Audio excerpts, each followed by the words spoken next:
За тэгээ өнөөдрийнхөө хуваалцах номлолыг бас та бүхэнд төлөвлүүлье. За бид нэр Иохны 4-р бүлгийг харах юм бол тэн дээр нэг Есүс Самар эмэгтэйтэй ярилцж байгаа хэсэг байдаг тийм ээ. Тэгээд Есүс болохоор зэрэг ингээд уг нь бол сайн мэдээд хараагаад явж исэн. Тэгээ явж байхдаа нэг Сухар гэдэг хотын ойролцоо байдаг Яаковын гэдэг нэртэй худгийн дэргэд очиж байгаа. Тэгээд нэг жижигхэн тосгон байсан гэсэн.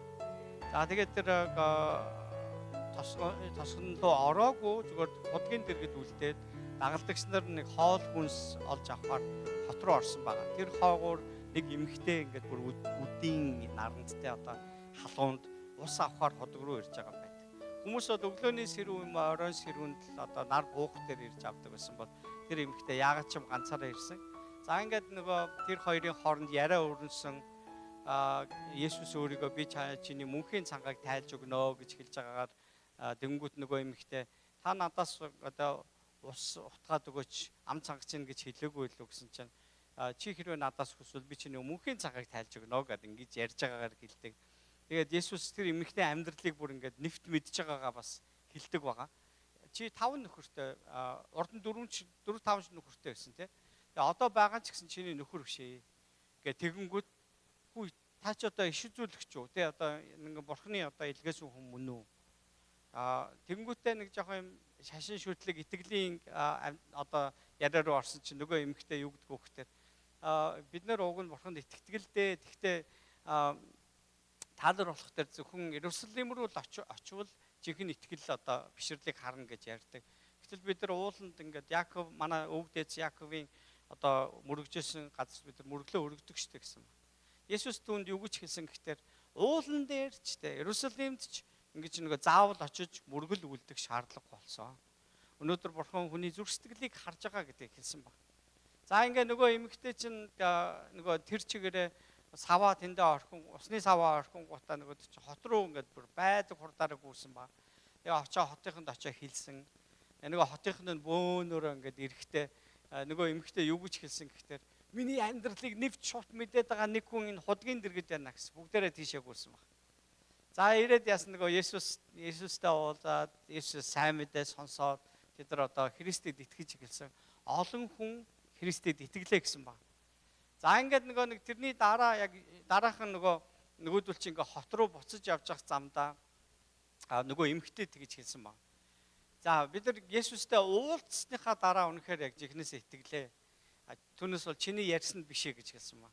Тэдний хооронд нэг сонин маргаан гарсан. Тэгээд яг ямар маргаан байсан бол гэж. За тэгээд яагаад энийг бас хэлсэн бол гэдэг бид нар жоохон зөөр ойлгох хэрэгтэй болов. Тэгээд бид чиний ярьсан дэш түүнтэй уулзаж байж л итгэсэн гэсэн баг.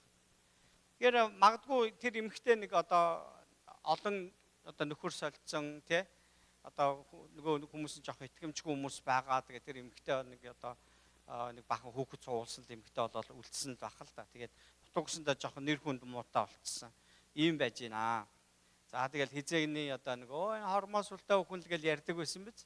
Тэгээд тэр эмэгтэй одоо олон нийтийн дунд одоо сошиал амьдралдаа өөрийнх нь статус тийм байсан баг. Одоо хүмүүс түүнийг доогуур хардаг байсан. Харин тэр эмэгтэй одоо яг нөгөө Есүсийг хүмүүст ингээд бас нэг хүү тэр аврагч ирсэн юм шиг биш нөгөө Мишаяа тэ ирсэн юм шиг биш гэдэг ингээд хэлсний дараа хүмүүс олноороо ингээд Христэд итгээл тэгэл одоо л яг өөрийнх нь статус нөгөө хүмүүсийн дунд нэг жоохон өсөх байх гэж бодсон чинь нөгөө хүмүүс нь эргээгээд юу гэж хэлсэн гэхээр чиний ярьж хэлээд байгаад биш түүнтэй уулзсныхаа дараа бид нар түүнд итгэжлээ гэсэн ба. За тэгээ яг нөгөө хитрхи их бас нөгөө өөрийнхөө нэг статусыг сэргээчих гээд оролдоод байсан учраас эргээгээд хүмүүс түнд хэлсэн байж болох юм. Гэтэ бид нар яг зүгээр энэ дээр би шүүмж хэлэх гэж байгаа юм биш. Гол юм нь эндээс юу харж болох вэ гэхээр за сайн мэдээг хэн нэг ингээ бид нар ярина гэдэг нь тэр хүний зүрх сэтгэл сонсож байгаа хүний зүрх сэтгэл үүр суудаг. За тэнгүүд одоо Коринт хотынд бичсэн загтал дээр Паул одоо тэгж хэлдэг штэ. Би болон Петр одоо бид нар ер нь хий юм бэ? Бид нар зөвхөн бурханд үйлчилж байгаа ажилчид байгаа. Бид нөр сайн мэдээг тарахтаа ингээ үрийг тарьсан бол дараа нь Апол ирээд түүнийг одоо зааж өгч дагалдуулж ингэж усалсан юм аа гэсэн. Тэгэхээр Тэгэхээр сайн мэдээг бид нар хэн нэгэнд ярих үед, Христийн тухай гэрчлэлийг ярих үед тэр сонсож байгаа хүний зүрх сэтгэлд үр шуудаг. Харин түүний дараагаар одоо номлогч нарын ч юм уу те Библи заадаг, дагуулдуулж байгаа тэр одоо итгэгч нарын нөгөө тэр шинэ хүнд хандаж хийж байгаа зүйлүүд нь тэр хүнийг одоо усалж байгаатай адилхан. Тэр хүний дотор суудсан байгаа үрийг усалж байгаатай адилхан байна. Харин Коринт хотынд бичсэн загтал дээр Паул юу гэж хэлсэн гэхээр тэгвэл хамгийн чухал нь яг хин нь вэ гэж асуусан байна. Асуулт тавьсан. Үр таригч нь юм уу, усалсан нь юм уу? Яг үнэндээ бурхан үүнийг ургуулд юм а гэсэн. Тэгвэл ургуулагч нь чухал үстэй гэсэн байна. Үр тарьж болно, усалсан байж болно. Тэр нь урахгүй бол яг хөө. Тэгвэл ургуулдаг нэг нь бурхан юм а гэж хэлсэн. Шалтгаан нь юу гэж гэхээр нөгөө тэр эмэгтэйн зүрх сэтгэл Есүс үрийг тарьсан тийм ээ. За тэгэнгүүт нөгөө эмэгтэй чинь тэр үрийг тээгээд бусдад очиод ярьж байгаа. Бүү тэр тэнд нөгөө бидний хүлээгээд исэн аврагч ирсэн биш үгээд ингээд гүүгээд нөгөө үрээ бас ингээд цацж штэ тийм ээ. За тэгээ нөгөөдөл чинь гүүж очиод Есүстэй уулзах үедээ услуулсан ба.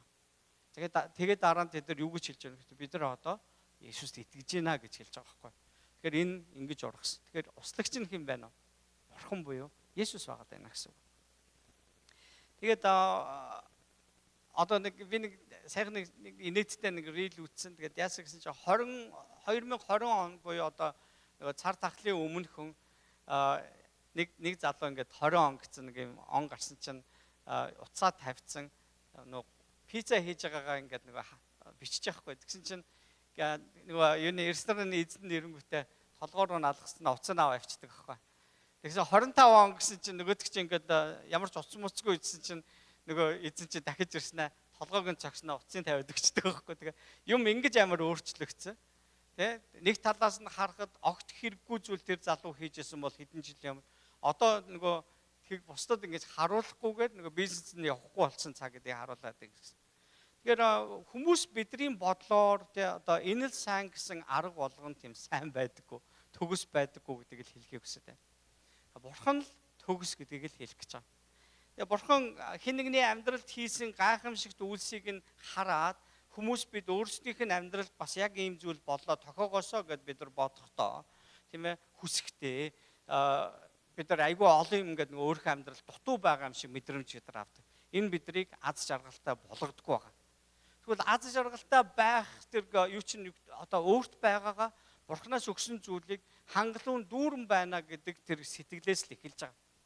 Тэгэхгүй ингээд нэг харсан чинь галзуугийн амьдрал болж байгаа зүйлтэй болж байгаа зүйл нь надад байхгүй байгаад байгаа. Би энэ сэтгэл ханамжгүй байна гэдэг чинь намайг аз жаргалгүй болж баяр хөөргүй болгож байгаа. Тэгэхээр зэрэг бурхан юу гэж хэлж байгаа вэ гэхээр байгаа юмдаа сэтгэл хангалуун бай гэж хэлсэн. Тэгэхээр таны амьдралд бурханы хийсэн юм болгон гайхамшиг гэдгийг би бодоосоо гэж хүсэж байгаа. Яг бидний амьдралд хамгийн том болсон хамгийн том гайхамшиг нь юу вэ гэхээр Христ таны амьдралд орж ирсэн явдал байна. Тэгэхээр энэ эмэгтэй амьдрал бол ингээд өчнөө он л янз бүрээр л өрнөсөн байгаа шүү дээ тийм ээ. Харин тэр худгийн дэргэд Есүстэй уулзсан нь түүний амьдралд ирсэн хамгийн том гайхамшиг байсан байна. Тэгэхээр бид нар ямар гайхамшигыг хөөцөлдөх ёстой болж байна вэ? Библиэлд та нар гайхамшиг битээ хөөцөлдөрөө гэж хэлсэн. Харин ямар гайхамшигыг бид нар хөөцөлдөх ёстой гэвэл жинхэнэ miracle те болвол Есүс байгаа даахгүй. Тэгэхээр Есүсийг бид нар хөөцөлдөнө гэдэг чинь бидний амьдрал тэр чигээр гайхамшиг болно гэсэн үг байна. Амен уу? Тэ? Тэгэхээр одоо эзэн бид нар ингээл те одоо тэрний амьдралд байгаад надад яага байхгүй ан гэж харахаасаа илүүгээр бид нар эзэн яагаад түүний амьдралд энийг гэв? Яагаад миний амьдралд үүнийг хийгээгүй вэ гэдэг дээр утга учир өгөх юм бол бид нар үүнхээр үүнээс болж бидний сэтгэл оюун санаа хүртэл өөрчлөгдөн. Бид нар итгэлийн хувьд ч гэсэн бас ингээд нөгөө хандлага маань тийм ээ нөгөө итгэлийн маань бас хамар хүрээж гэсэн бас үүнийг дамжаад ингээ өснөө гэсэн. Бид нар үүн дээр юугаа тавих хэвээр. За амьдралд нэг асуудал ирлээ, бэрхшээл ирлээ. Бурхан яагаад надад энийг зөвшөөрөв гэдгийг бид нар бодохгүйгээр тэгээ ингээд гомдож болохгүй, уурлаад ингээд одоо эмоцлоод байж болохгүй тийм ээ. Харин гол юм нь бид нар тунгааж бодох хэрэгтэй болно гэсэн. Эзэн үүнийг хэрэг зөвшөөрсөн бол окей, давай. Эзэн минь та өөрийнхөө хүслийг биелүүлээч гэж. Тэгээ энэ бол яг бидний одоо христчин амьдрал байх болно гэдгийг хэлнэ гэсэн үг байна. За эзэн нэгүслээрээ одоо ингээд бидэнд ивэлийг үзүүлдэг. нэгүслээрээ. За одоо ингээд майн гэрлийн амьдралд бусад одоо өөр хэний чинь амьдралд ингээд хийж байгаа шиг тийм гайхамшиг хийхгүй байж болно шүү дээ.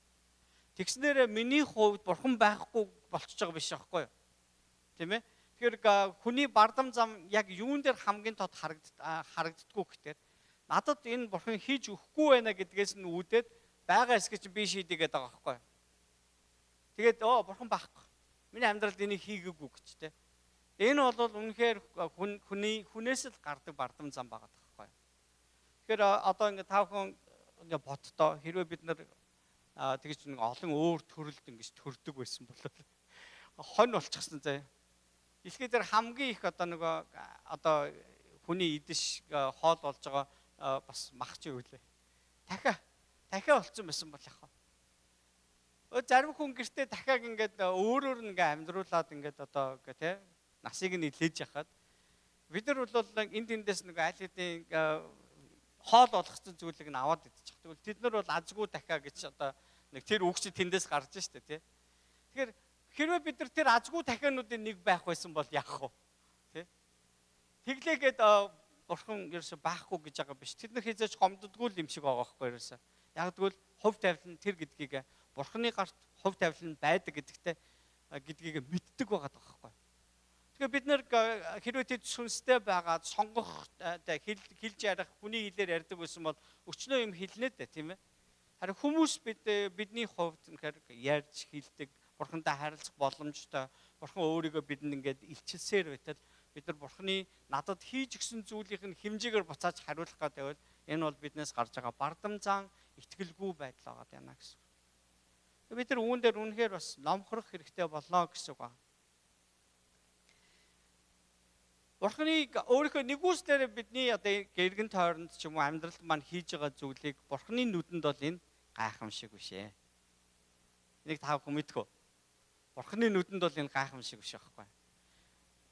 Одоо нэг инээдтэй нэг тийм бас рил яваалсан шүү дээ. Нөгөө нөхрүүдийн яриа байхгүй. Нөхрүүд нь нэг найзтай цагдаа ингээд хөрөөдөрсөн чинь цагдаад хэлж байгаа. Би ингээд энэ дээр ингээд хоолоо идчихээ. Тэгээ миний ингээд нэг хагас дутуу идсэн хоол, моол ингээд нөгөө бохир тавг сэрэнүүд энэ дэр байсан. Тэгээд намайг ингээд ийшээ явчаад бусал өргө баахгүй болчихдог гэдэг байгаа байхгүй. Тэг бүр амар гайхаад байгаа байхгүй. Тэгээд ингээ өглөөсөргөл энэ дээр ингээ хоол байж идэг те. Энэ бүр ингээ гайхамшиг гэдэг байгаа байхгүй. Тэгээ нэг ихнэр нь гэдэг ингээд байгаа байхгүй те.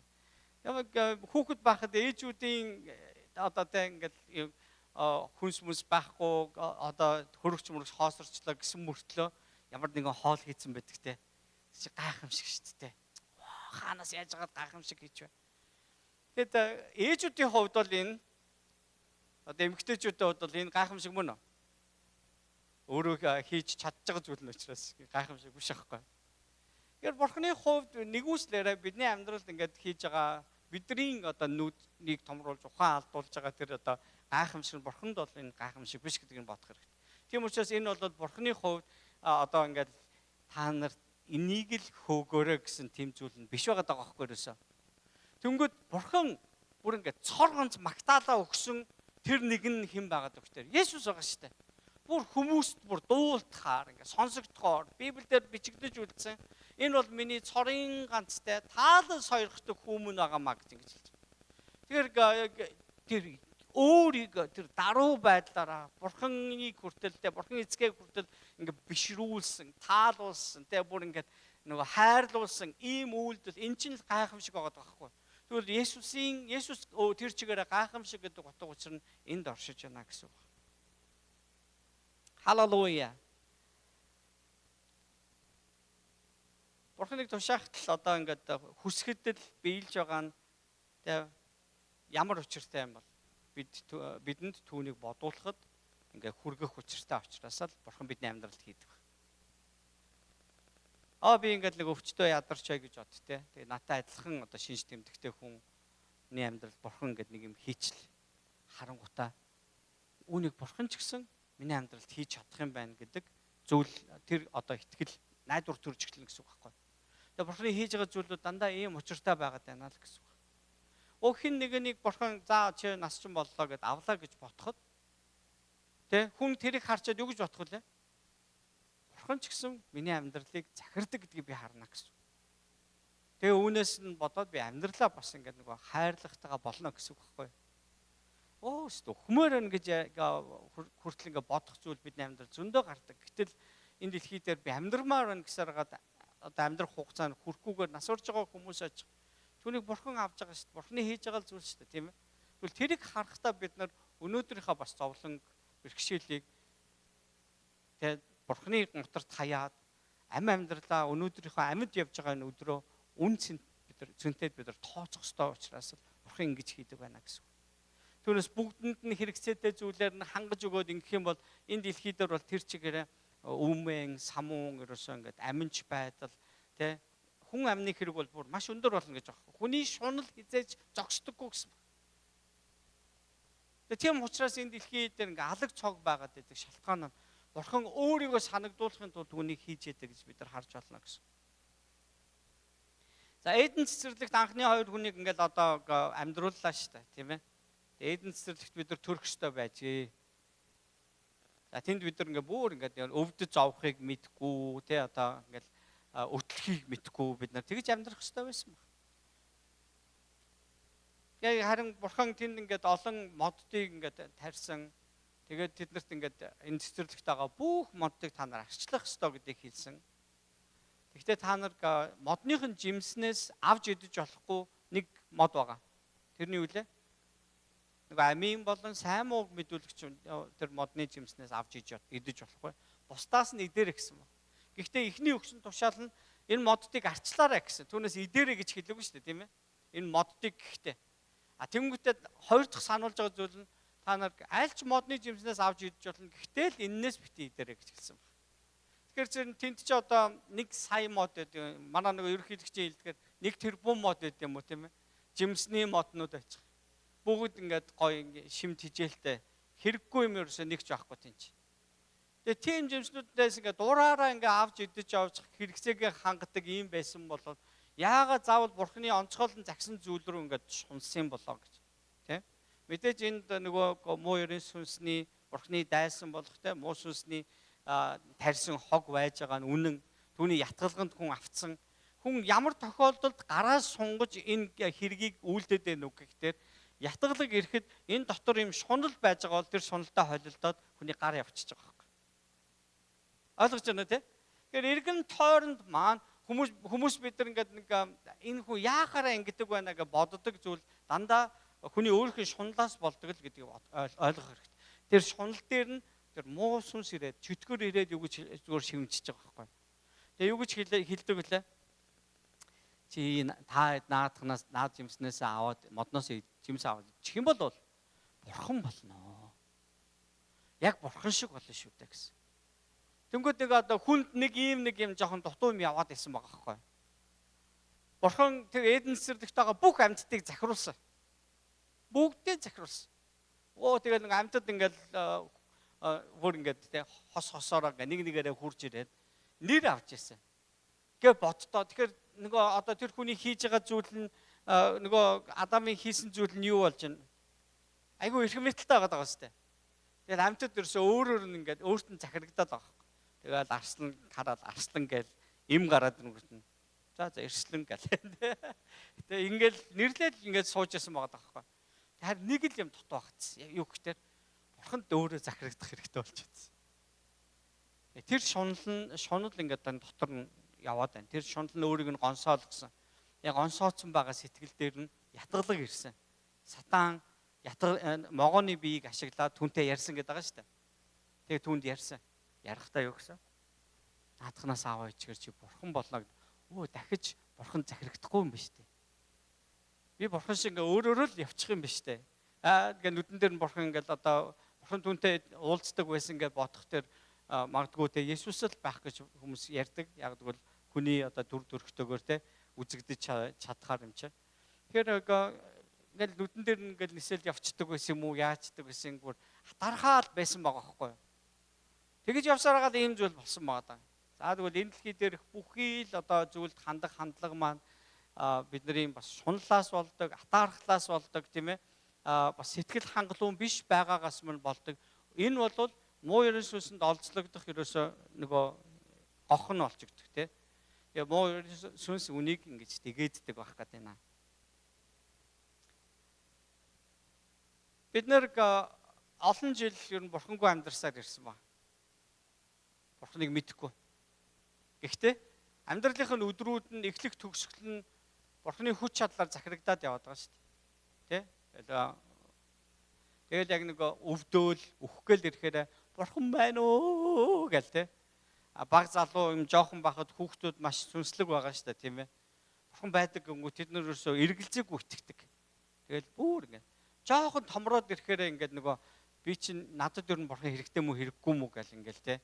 Тэгэл донголцоол тэгснэ яг өөрийг нь шууд захирчдаг тэр нэгэнд өөрийгөө өгмөөргүй байгаа байхгүй юу?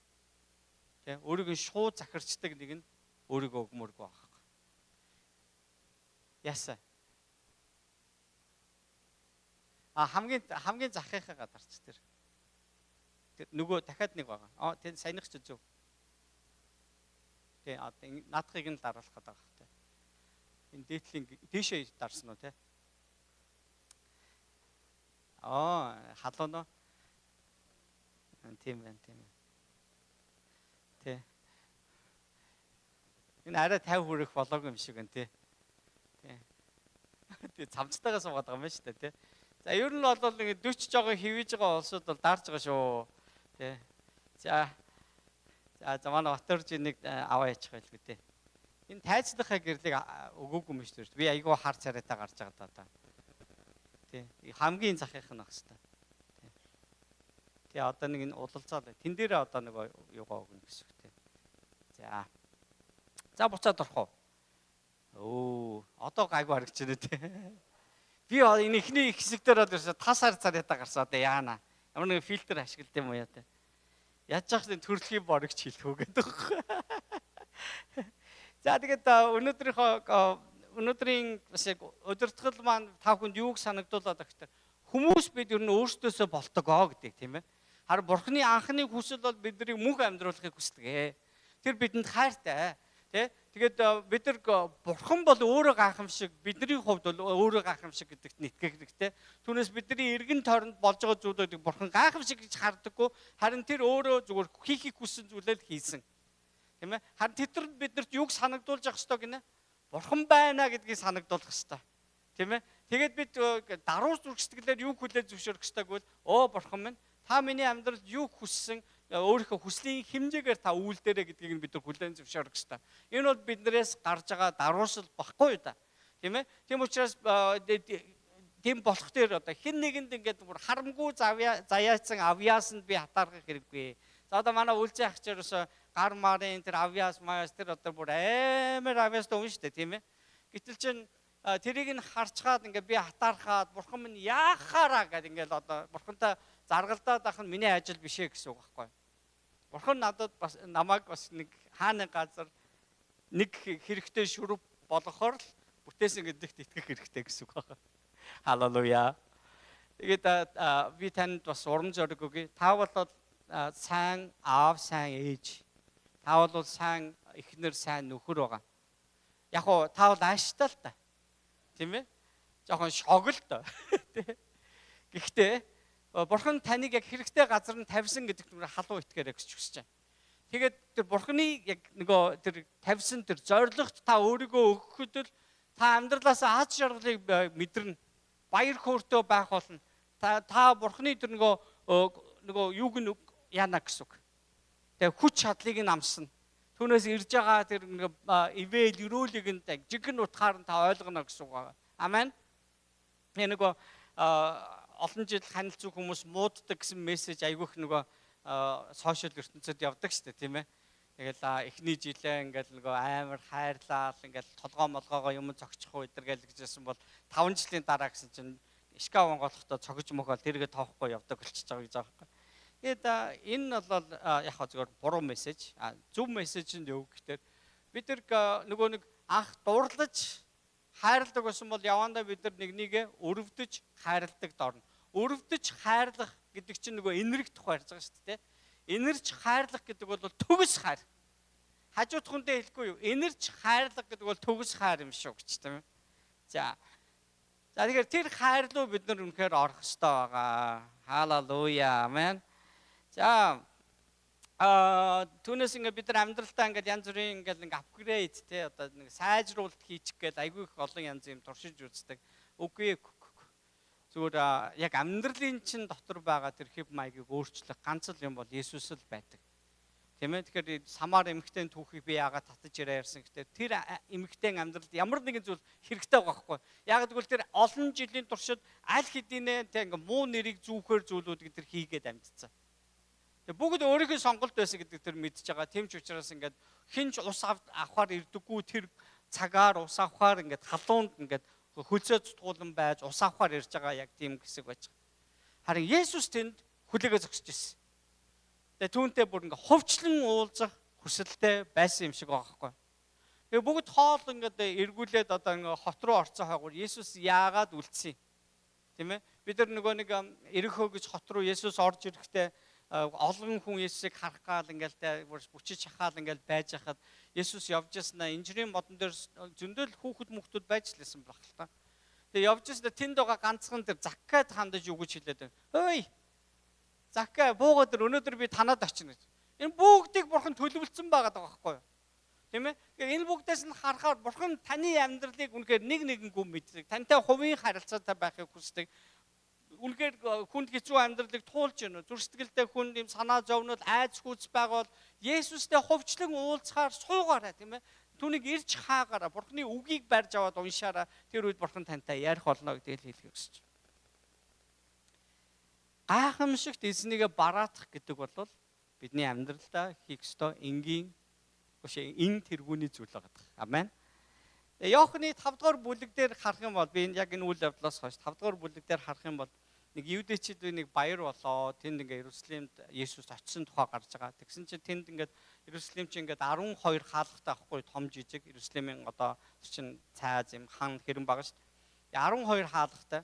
Тэгээд хоньны гулдан хаалга гэдээ ярьж байгаа юм.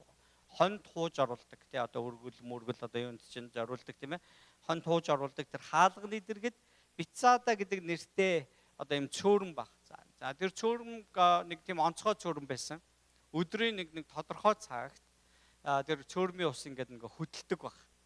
Бусад үед бол ингээ хөдөлгөөнгүй байждаг. Тэгэхээр өдөрт нэг тодорхой цагт гэж байгаа байхгүй.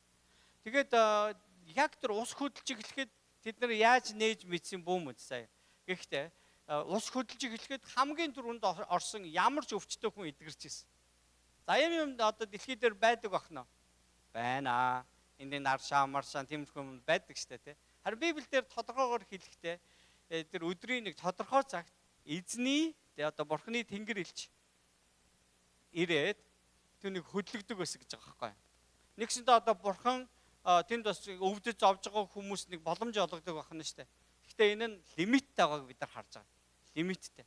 Төрүүлж орсон хүн л гэж байгаа. Тэгсэн чинь тэнд ингээд бүр маш олон жилийн туршид ингээд саа өвчнөр зовж байгаа нэгэн настай хүн байсан. Тэр ингээд Есүс түүнтэй уулздаг.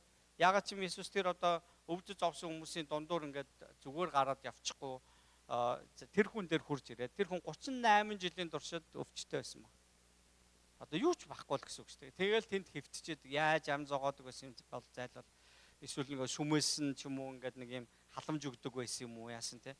Тэгээд тэр хүн дээр ирээд энэ их удаан хэвтж байгааг нь мэдсэн. Тэгээд түүнийг юу гэсэхтэй чи эдгэрхийг хүсэж байна уу гэсэн. Тэгсэн нөгөө хүн юу гэж хэлж яах вэ гэхээр энэ дээрээс бид нар нэг зүйл өнөөдөр сурах хэрэгтэй. Тэр хүн шууд юу гэж Есүст хэлж яах вэ гэхээр вэ энэ ус хөдөлж эхлэх үед намайг мүлгсөөр дэлхийн нэг надаас төрүүлдээд орчоодох юм аа. Тэгэл би энд ингээд удаан хэвтэж байна гэсэн баг. Тэнгүүд Есүс түнд юу гэсэн гэхээр бос дэвсгэрээ аваад алах гэж хэлсэн маа. 3 үг гэсэн. Бос нэг юм аав гэстэй. Одоо өөрөө хөвч байгаа дэвсгэрээ аав. Тэгээ алах гэсэн маа. Энэ шидтэй 3 үг биш шүү заяа. Би танаар шидтэй үг зааж өгч байгаа юм шиг. Зүгээр Есүсийн хийсэн зүйл нь ерөөсөө өөрөөр нэг зүйлийг үйлдүүлсэн байна. Энэ чинь 38 жилийн туршид тэр хүн босч чадахгүй байснаа мэдчихэж байгаа. Харин яг энэ мөчөд Есүсийг хэлэхэд тийм ээ тэр хүний дотор ямар нэгэн зүйл өөрчлөлт орсон ба. Энэ хүний хувьд одоо гайхамшиг болж байгаа. Босоод ирсэн. Бүр дэвсгэрээ аваад нөгөө чи өсөр цогцоод яваад гисэн. Есүс яваад гисэн. Дараа нь юу болсон гэхээр тэр нөгөө нэг шаббат буюу одоо еврейчүүдийн ажил хийж болдгоо өдөр нь байсан. Тэгээд нөгөө хүн чинь дэвсгэрээ үүрцэн явсан байгаа. Тэгсэн чинь чи ажил хийж гэн гэд нөгөө шашны хүмүүс түүнийг загинсан. Тэгсэн чинь намайг эдгээсэн хүн намайг бос ингээд дэвсгэрээ аваад яв гэсэн учраас би явж байгаа. Хамгийн инээдтэй хаашаа явах гэж байгаа юм бүү мэд. Тэ? Хаашаа яв гэдгийг Есүс хэлээг. Зүгээр л бос дэвсгэрээ аваад бусдын дунд ороод алхаарай гэсэн баг. Тэр хүн одоо шалны алчуур байжсэн бол одоо босоод хүмүүсийн дунд яг адилхан эрүүл болоод алхаж байгаа байхгүй. Энэ л ерөөсөө Бурхны бидний амьдралд хийж өгч чаддаг зүйл. Харин биднээр Бурхан хийлгэх юм бас хийлгэхийг хүсдэг. Бидэнд бас хариуцлага үүрүүлдэг байгаа байхгүй. Тэгээд тухайн үед энэ яагаад гэдгийг мэдгүй энэ хүн үүрээд явсан. Яагаад гэдгийг мэдгүй бослоо, эдгэрчлээ, баярлсан нөгөө дэвсгэрээ авах гэсэн учраас аваад үүрсэн. Тэгээ алах гэхдээ нөгөө чинь ийшээ гараад явсан баг. Есүсийн хажууд үлдээ, түүнээс зуураад эзний үйлаа ингэж болох байсан. Зүгээр л Есүсийг дагаад явсан баг. Тэгээ бид нар заримдаа амьдралдаа үнэхээр яг ийм бүр blind тэ одоо ийм харлган юм шиг тийм алхмуудыг заримдаа хийх хэрэгтэй болдог. Тэгээ энийг итгэлээр бид нар хийх хэрэгтэй болчдөг. Тэгээ Бурханд үйлчилж явахад ялангуяа тэгээ итгэлээр хийх хэрэгтэй болдог. Саяхан нэг хүн эхнэр үтэй хоёрын ингээд бас ягаад Америк руу ирсэн талаар ингээд зөндөө асууж шалгаалаа л тэгээ би жоохон хуваалцсан гэсэн. Ер нь бол энд анх одоо 6 сарын хугацаатай ингээд ирээл тэгээд за энэ ч ер нь амьдрахад хэцүү газар байна гэж анх бодогдсон. Харин дараа нь би одоо айгүй олон гэр бүлүүд ингээд бас салд сарнаж юм асуудал тулгарч байгааг хараад миний зүрх өвдсөн байна. Би нэг тийм амар юм сэтгэл хөдлөлтөө биш аахгүй. Би бүр өөлсөн түүний төлөө. Тэгээд би ингээд уйлаа залбирсан. Тэгээд тэр үед би анхудаа мэдэрсэн аахгүй. Бурхан намайг ийшээгээ дуудаж байгаа юм байна. Тэгээд дуудлага нулимстай ирдэг. Бусдыг хайрлах, хайртай ирдэг. Түүнээс миний ашиг сонирхлын төлөө биш байхгүй. Тэгээ би одоо манай эхнэр маань ч гэсэн натаа одоо гэрлэг хэсэг нь мэдхгүй. Тэр чинь одоо нэг хамтлаг хөөжөөсөн хүн чинь те. Тэгээ би шууд залгасан. Бурхан намайг дуудаад байна. Тэ чи надтай хамт энэ ч буцаж ирэх үү гэсэн би хаанч авсан дагна гэсэн. Бурханы яг бүр төгс дуудлага байна. За тэгээд Монголд очлоо, визэнд орлоо, виз гарсан бай. Жил ингээ 18 сар хүлээсэн мэт. Өдөр болгон босоод залбирна. Амьдралдаа байгаагүйгээр нэг зүйлийн төлөө ингээ өдөр болгон 18 сарын туршид залбирсан. Тэгээд гол нь юу гэхээр ерөөсөө эзэн минь энэ таны хүсэл муу юм болоод та бидэнд арга замыг нээж өгөөч те. Тэгэл энд ингээ нэг бичиг баримт болохгүй ингээ бичиг баримт ингээ жоохон болчихгүй л байгаад байсан байгаа. Тэгээд бүр нарийн учрыг нь манай Ган зүрэг ах мэдчихэж байгаа. За нэг өдөр ингээ нэг визний ярилцлагын цагаа аваараа тэгээд визэндээ ороорой гэсэн. Тэгэл яг нэг бичиг баримт янз бүрийн хэрэгцээтэй юмнууд нь бүрдээл визэндээ орсон. За орой ирээд аваараа гэл ингээл тэгэл аваад энэ ч хөрөөд ирсэн. За эхний сүм дээр ингээд нэг 2 жил шахуу үйлчлээ. Тэнд ингээд бас ингээд 30-40 хүнтэй байсан цуглаан чинь ингээд 100 муу болоод тэгэл хамгийн өмнө л ер нь цуглааны шинжтэй болоход болсон байгаа. Тэгээ тэр үед ингээд бас яг тэр цуглаан дээр ингээд удаан үлдэх боломжгүй болоод энэ Бурханы дуудлага биш байсан болов гэж бодсон. Бурханы дуудлага биш байсан юм бах та. Тэгээд жоох ингээд нэг асуудалтай тэр өнгөрөөж исэн өдрүүдэд Бурханы өмнө дахиад суусан байгаа. Миний ярьж байгаа зүйл дээр тавхан миний талын зүйл биш яг Бурхантай холбож ярьж байгаа зүйл дээр анхаарлаа тавиараа заа. Бурхан өөрийнхөө цагаар л хийдэг. Өөрийнхөө хүслээр л юм хийдэг ба. За тэгээд нөгөө асуудалд орсон ингээд үүмэрцэн тийм байж ах үед яг Бурханы өмнө ярьж байгаа. 2006 оны 12 сарын ингээд одоо 31 өглөө нь ингээд босоод Библийг уншлаа. Яг зовлон биш ээ. Нэг юм сэтгэлдээ нэг юм те нэг тайван биш. Яг яах юм бэ? Монгол буцах ёстой мó? Тэгээ бид нар энэ газарыг зориод ирсэн чинь энэ нь биш байсан юм шиг байгаа тоххой. Тэгээ дуудлага биш байсан юм уу? Би буруу сонссон юм уу? Энэ зовлонтой байж байгаад яг ингээ Бурханы үгийг уншаад залбираа суужхад Бурхан надаа юу сануулсан гэж Авраам Бурханы дуудлагыг дагаад зүгээр л ингээл явцсан. Юу болох юм бөө биттэй. Тэгээд би энд ирсэн нь хэн нэгэн хүмүүс намайг урьсандаа биш. Би Бурханыхаа дуудлагыг дагаад ирсэн. Намайг урьсан хүмүүс Бурханд зарагцсан хүмүүс байхгүй юу? Бурхан тэднийг зүгээр ашигласан. Өөргөө дуудлага намайг хэрэглэхийн тулд энд авчирсан юм байна. Тэгээ би тэр өдөр нөгөө шүмийн пасторт хэлсэн байгаа. За бид нар энд угаасаа ингээд шин сүм зөндөө ирэхтэй байгаа. Шин сүм эхлэе. Тэ манай гэр бүл манай хүүчин дөнгөж юм жоохон байсан ч тэ. Манай хүү бид гурав ингээд шин сүм эхлэнэ. Бурхны дуудлагыг дагаж ирсэн учраас бид нар Монгол буцахгүй, хаашаа явахгүй. Энд л бид нар байна гэсэн. За одоо би ингээд бараг 18 жилийн дараа эргээ харахад Бурхан л хүссэн тэр хүсэлд ингэж өөрийгөө өгөх юм бол унаж боссон ч гэл Бурханы өвөр дээр байна гэдгийг бол бас халуунаар мэдэрнэ. Библиэлд хэлж байгаа ш. Эзэндээ итгэж найддаг хүний хувьд бол унсан ч боссон ч эзнийхээ өвөр дээр байдаг юм а гэж. Унлаа, янз бүрийн асуудал гарлаа, тэг ингээл бүр сэтгэл бүр гонсоох юмнууд ингээл зөндөө тохиолдсон. Инглээ Бурхан хамт байгааг мэдрэх гэдэг чинь ерөөсөө Бурхан хамт байхад ер нь те яах вэ? За дутагдах юм гарна, хоосон гэдээ байх үе байна тийм ээ. Тэг сайхан нэг инээтэй нэг Африкэн хүн тэгцээс би ингээд баг одоо саятан болж байна гэж байгаа байхгүй. Тэгснэ надад айгүй олон ингээд тэг байна гэж байгаа байхгүй амьдрал хоосон байхгүй. Айгүй олон тэг байна. Одоо ганцхан надад нэг л хэрэгтэй л гэж байгаа байхгүй. Амар өөдрөг хараад авах гэдэг өөрийгөө. Яг үргэлж бид нар өөргөөлжтэй бид нар хоосон ингээд явах байсан ч гэсэн яг энэ хэцүү өдрүүдэд бид нар Бурхны нөгөө хамт байгааг мэдрэх гэдэг чинь л бидэнд бол хүч байгаа байхгүй. За Бурхан л хамт байгаа бол окей. Үргэлжлүүлээд явна. Эзэн хангаж өгнө. Тэ? Эзэн босгож өгнө. Эзэн эдгэж өгнө. Эзэн дагуулна. Эзэн өрөөж өгнө, тэ? Энэ бүхэн байна гэсэн үг байгаа. Амен. Тэгэхээр бид нар ингээд явцын дунд жоох ингээд нөхцөл байдлыг бид нар өөрсдийнхоороо ингээд харж гад ингээд ирдэг үе байгаа. За одоо 38 жил саа өвчтэй хэвцэх хүн чинь одоо бүх юмыг ингээд нэг юм зүгээр л материалыг хардаг болсон үе байгаа шүү дээ. Тэгээ юу гэж хэлж байгаа нөхдөр тэр үнэхээр эдгэрдэг л дээ тэн юм гайхамшиг болоод би тийшээ ингээд явахаар болохгүй маа. Тэр хүний хувьд Бурханд өөртөө ингээд ярихад Бурханы хүсэл байх юм бол Бурхан хүсгэл юм бол тэр даруй эдгээд гэдгийг мэдэхгүй байгаа. Тэгэхээр Бурхантай хувийн харилцаа тогтоогоогүй байсан гэсэн үг. Хэдийгээр юм богинохон бичигдсэн түүхчгсэн эндээс хэлэгдэх эзний үг бидэнд ихийг ойлгуулна. 38 жилийн турш саажилтаас болж хэвцэн энэ Бицаяд гэдэг энэ цөөрмийн дэргэд их зүйлд найдлага тавьж хүсэж ирсэн хэдийч удтал боломж гарахгүй байснаас итгэл найдвал бараг тасварсан байдалтай хэвтэж байсан. Тэгээ үүн шиг биднийг өөрсдийнхөө юм өөрсөндөө бид нар ямар нэгэн өөрийнхөө бодлоор хүслээр нэг юм төлөвлөөд тэгээ тэрэндээ бид нар горилгоо тавьдаг. Энэ чинь бидний горилгын цөөрөн багхгүй. Тэгэхээр өөрсдийн юм горилгын цөөрөмдөө бид нар ингээ хэвтэж авах үед Есүс үргэлж бидний дэргэд байж байгаа. Ерөөсө тэгж байгаа шүү дээ. Бурхан ерөөсө чамаас нэг л дуудах тэр зайнд л байж байгаа гэж байгаа байхгүй.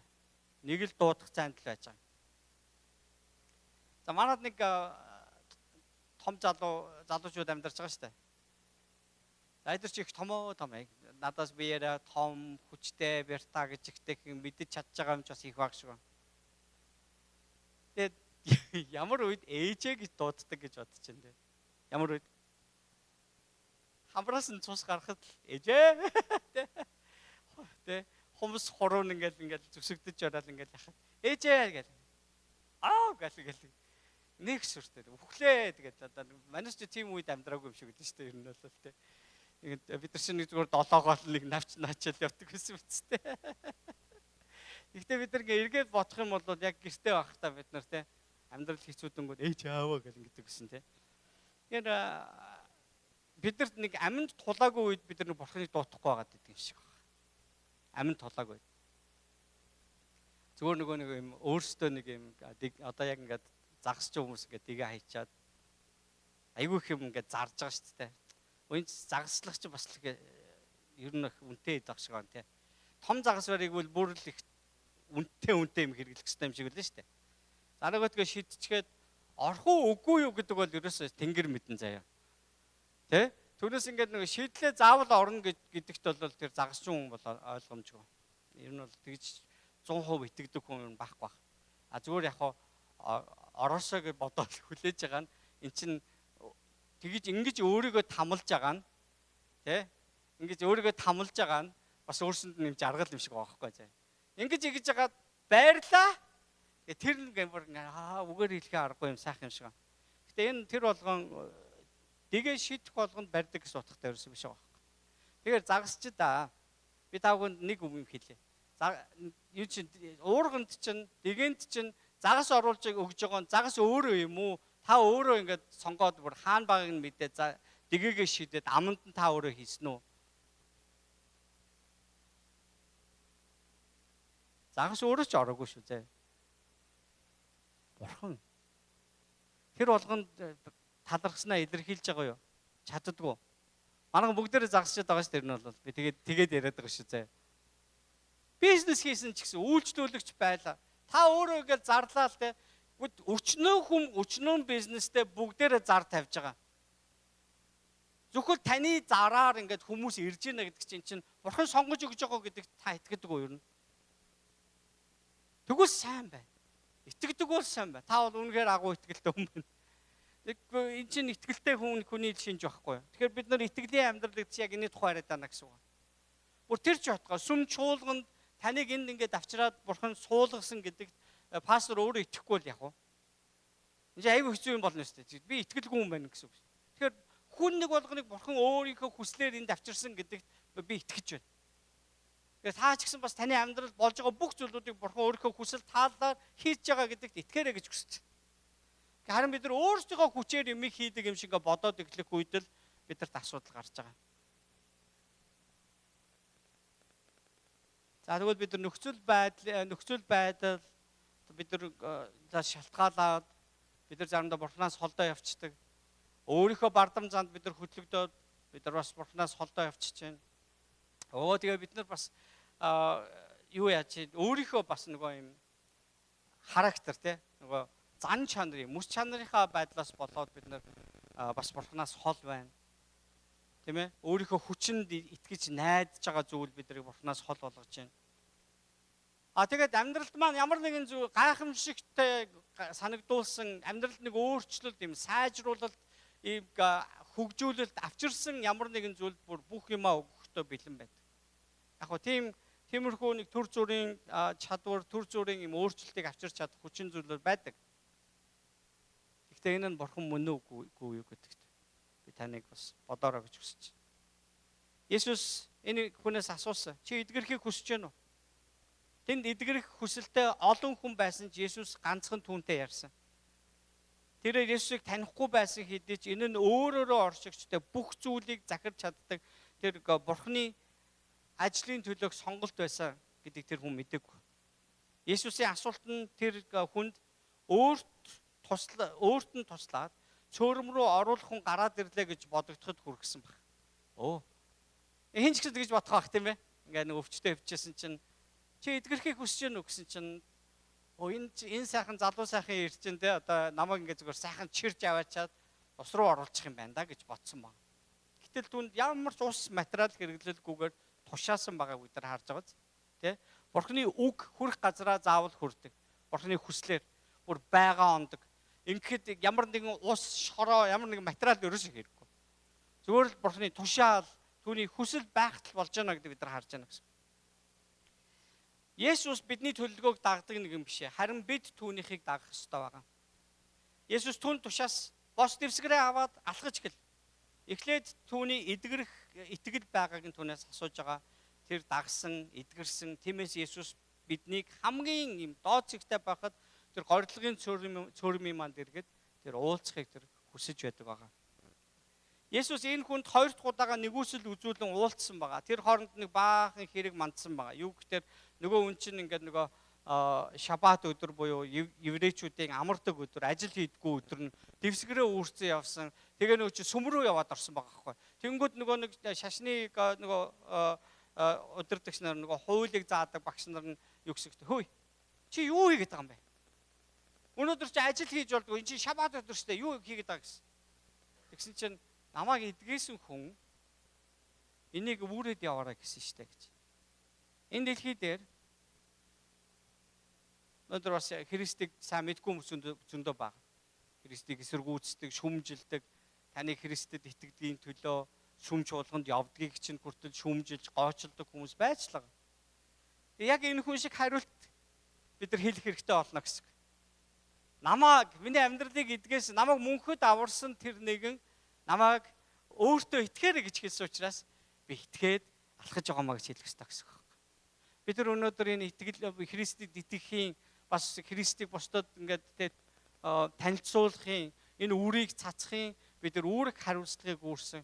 Бид нар нөгөө дэвсгэрээ гэдэг нь намайг одоо тээжсэн зүйлийг би одоо өөрөө тээгтэйгээ болсон байна гэдгийг харуулах тийм гэрчлэлтэйгээ бид нар амьдрах ёстой болно л гэсэн утгатай. Халелуя.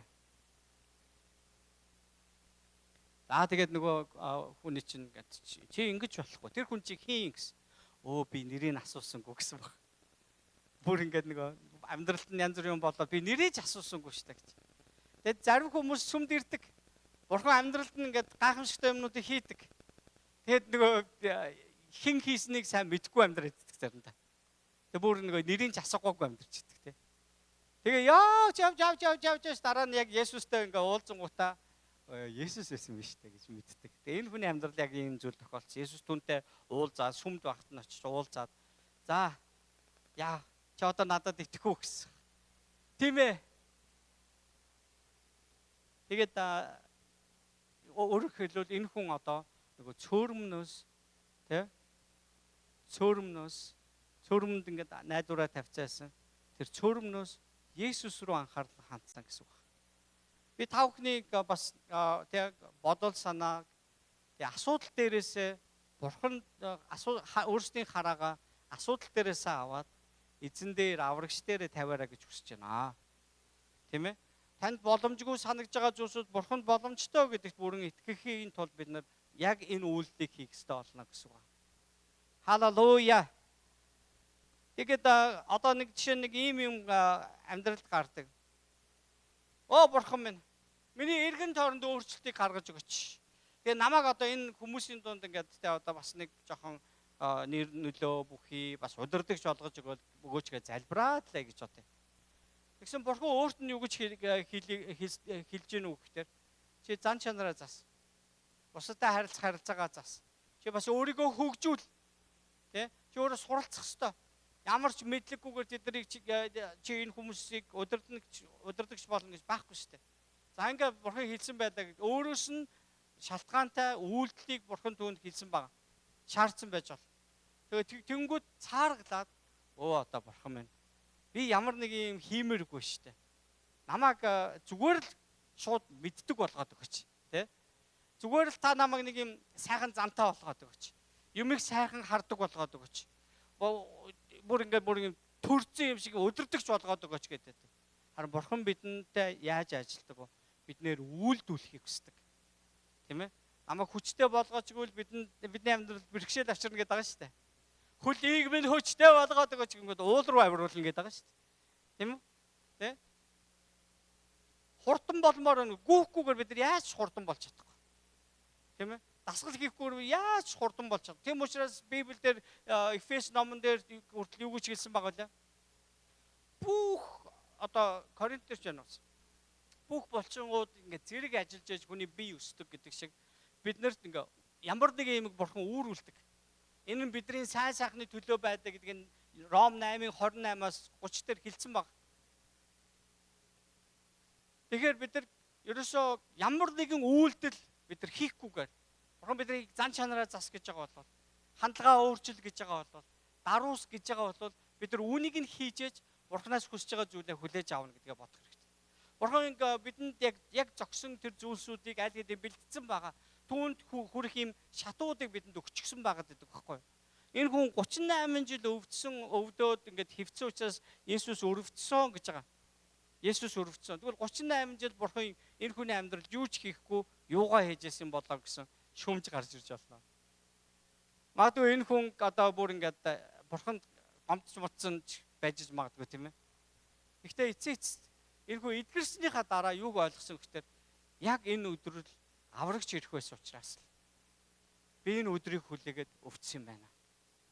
Би энэ өдөр эдгэрснээрээ миний 38 жил өвдсөнийг харсан 38 жилийн турш надтай уулзаж очирсан хүн болгон намайг Есүс эдгээснийг сонсоод түүн рүү ирнэ гэж боддоо. Тэ? Бурхны ажил ингэж явагддаг юм байна гэдгийг бид нар харна гэсэн үг.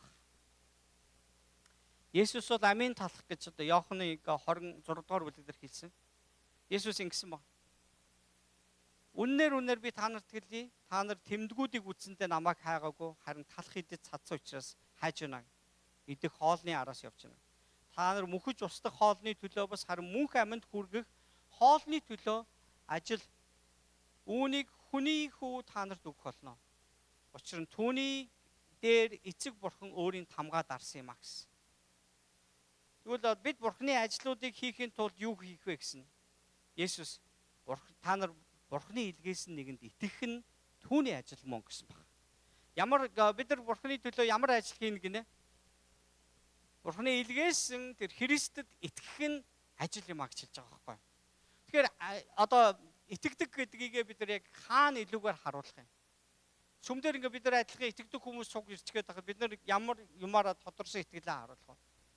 Хаана илүү их итгэл тод харагдах вэ? Хаана гэрэл илүү их хурц харагдах вэ? Харахгүй л харагдаж шүү дээ. Тийм үү? Цагаан өнгөтэй зүйл хаана илүү их тодорч харах, юун дээр илүү тодорч харагдах вэ? Хар зүйл дээр, бүр эсрэг өнгөн дээрээ тод харагдана. Итгэлгүй хүмүүсийн, бурхныг мэдгүй хүмүүсийн тунд бидний итгэл тод харагдах болно гэсэн.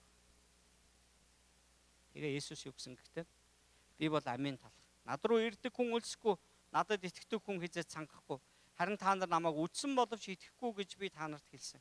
Эцгийн надад өгдөг бүхэн над руу ирнэ. Над руу ирэх хүнийг би огт хөөж гаргахгүй. Яг гэвэл өөрийнхөө хүслийг хийхин тулд биш.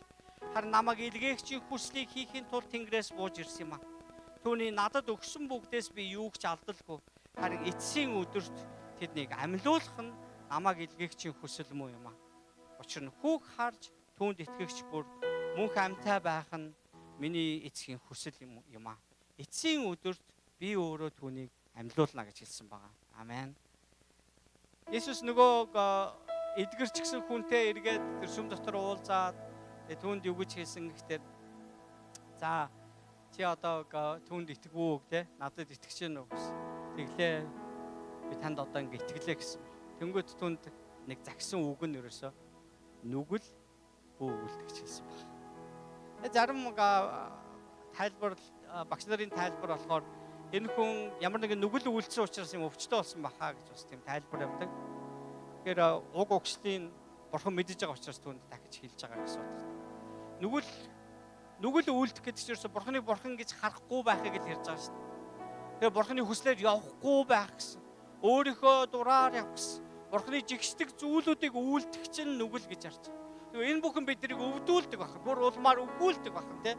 Амьдралд биднийг хоосруулдаг байх. Тэр нөгөө нэг байхгүй олон тэгүүдийг бидний амьдралд авчирна гэсэн. Бидний амьдралд хэрэгтэй тэр нэг л ганцхан Есүс байгаа. Есүс өөр гайхамшиг гэж байхгүй.